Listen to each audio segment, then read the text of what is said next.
ผลกระทบจากขี้เหงื่อพลาสติกแบบใช้เทื่อเดียวแล้วทิ่มวิธีที่ง่ายดายที่สุดที่ทุกคนสามารถเฮ็ดได้แมนเทคนิค 3R คือ reduce การลดพร reuse การนำใช้คืนและ recycle การนำมาแปรรูปใช้คืนใหม่เพื่อเป็นการลดพรการเกิดขึ้นของขี้เหงื่อเฮ็ดให้ขี้เหงื่อในโลกลดน้อยถอยลงมื้อนี้นักข่าว EU มินิรีพอร์เตอร์ของพวกเราก็ได้มีรายงานละเอียดให้ทุกท่านทราบขอเชิญทุกท่านไปติดตามพร้อมกันเลย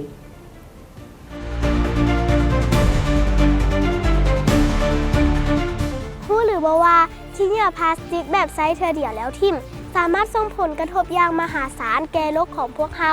มันจะดีส่ำใดถ้า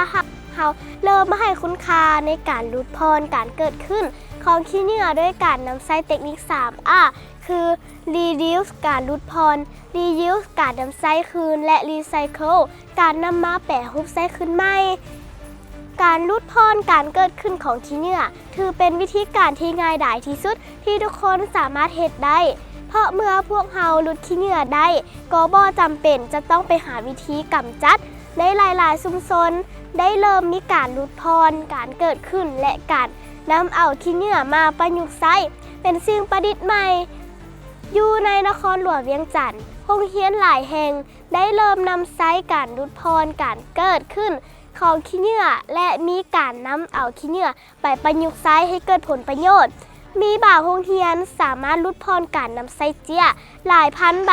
ซึ่งเท่ากับการลดพรการตัดไม้เพื่อนำมาเป็นวัตถุดิบในการผลิตเจี้ยท่านรู้หรือบ่ว่า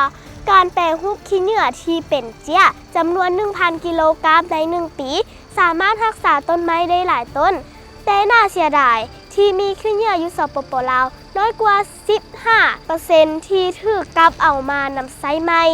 การนำใช้วิธี 3R เป็นวิธีการที่มีประสิทธิภาพเพื่อรักษาโรคของพวกเราเริ่มต้นตั้งแต่มื้อนี้โดยการเรียนรู้การแยกขี้เหงื่อและส่งเสริมการนำเอาขี้เหงื่อกลับมานำใช้คืนใหม่ถ้าพวกเราพร้อมใจกันเฮ็ดพวกเราจะสามารถลดพรการเกิดขึ้นของขี้เหงื่อได้อย่างหลวงหลายและยังเป็นการรักษาโรคของพวกเราอีกด้วย